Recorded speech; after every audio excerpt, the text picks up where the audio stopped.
housewife to do, preparing the meal, most likely making sure they have nice cold water to drink and all the rest of those sorts of things. And she's annoyed that Mary isn't helping out. So she complains to Jesus. And Jesus rebukes her and says, no, Mary's doing the right thing. Now, usually at this point, we get a sermon about women. And the roles of women. And how Martha was the dutiful, doing the good things. And Mary was doing the learning and all that other good stuff. But I thought I would try another route because I'm tired of hearing the stories about women competing with each other. And those two different roles for women. Although that's certainly a piece of what's going on here. But I think there's some other things going on. First, I'd like to explore a little bit about what do we hear that tells us a little bit about Mary and Martha in this setting. And the first thing that stands out for me is that it says that Jesus came to Martha's house. Think about that for a minute. This is the Middle East. This is a Jewish community. When the father dies, the property is divided amongst the sons. And we know that Mary and Martha had a brother named Lazarus, remember? Lazarus died, Jesus brought him back to life, happened at the same house, presumably. So Martha has a house. That's unusual. And it tells us several things. One is it tells us that they probably were a wealthy family, because it is quite likely that there was enough land to divide up and give each of the kids a house and a farm.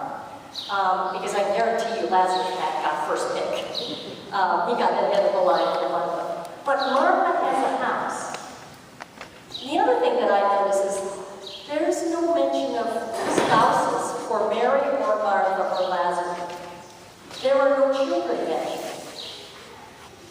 Whereas I'm going to guess that they might have been more like Jesus' age, young adults, as opposed to older people who were widowed. And I'm imagining that because the scriptures are pretty clear. Whenever it's a widow, they say, the widow Martha came. Okay? So they don't call her a widow. So the chances are quite likely that these three young to somewhat middle-aged family members were all single. And so I'm guessing, and this is a pure guess, but the only picture that makes sense to me is that they were of that group of Jewish young people who were very, very devoted spiritually. And they functioned sort of like our monks and nuns.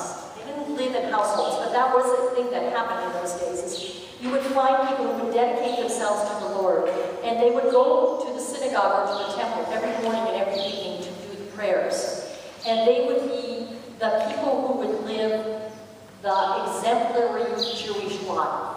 And it is likely that Mary, Martha, and Lazarus were a part of that community and did that kind of ministry.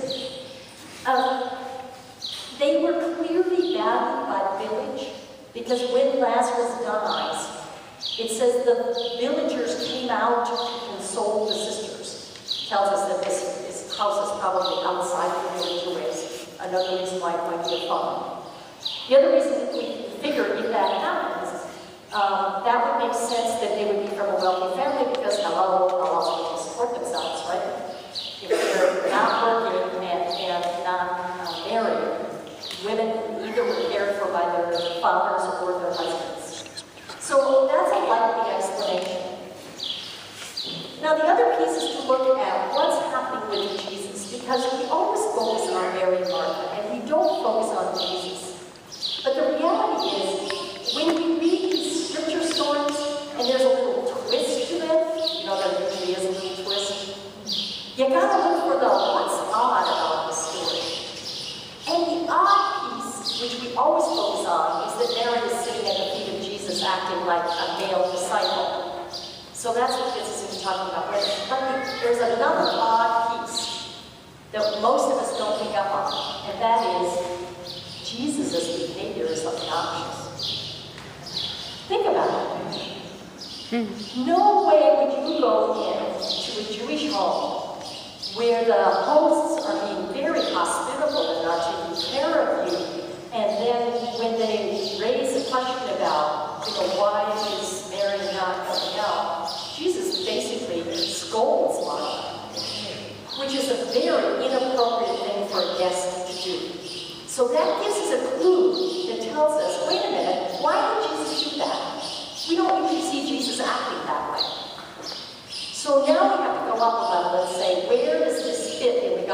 Luke.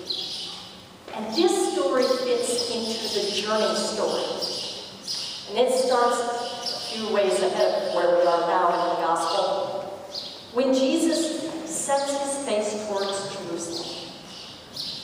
So he starts on the march to Jerusalem. He's on the way to the cross. He's walking towards his death and ultimate resurrection. And all the stories that we see along the road make clear that that's the focus, that that's what matters. It's Jerusalem. And that's the only thing that matters. And so we hear last Sunday the story of the Good Samaritan, where the message is the road is dangerous. And you might have to depend on people you normally wouldn't depend on to help you along the way. And other sayings that are equally hard to hear. When you put your hand to the plow, you don't turn back. Not even to say goodbye to your family.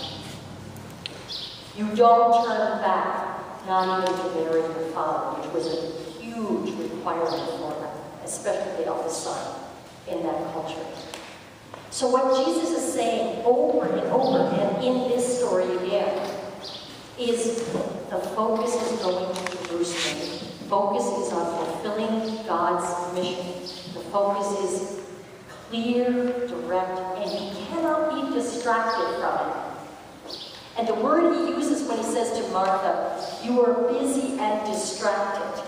That word distracted it's what pulls you off of your focus. It's what takes you away from where you need to be going. So this story and this context of Luke is inviting us into a journey with Jesus, a journey to the cross, death, and to resurrection. Now, I don't know about you, but the last few weeks have been rather hard. It feels to me like the world is being turned upside down. And I have to admit that I get tired of actually even wanting to I want to turn off the television. It's almost too much to keep watching. And I'm thinking to myself that actually that's what's happening to me, and I suspect to some of you, is that in the busyness of our lives, all this tragedy is coming in on top of us, and it is distracting us from God's mission. It is pulling us in so many different directions. It's breaking our hearts in so many different ways. And Jesus is inviting us to stay focused on the main thing, to make the main thing the main thing. The mission that God has is to reconcile all people to God's self. Or my favorite page in the Book of Common Prayer, page 855 of the Catechism, the mission of the Church is to restore all people to unity with God and each other in Christ. The reason we are here, the reason we gather as Christians out in a beautiful place like this, the reason we exist as a church is to join God's mission of restoring all people to God and each other in Christ.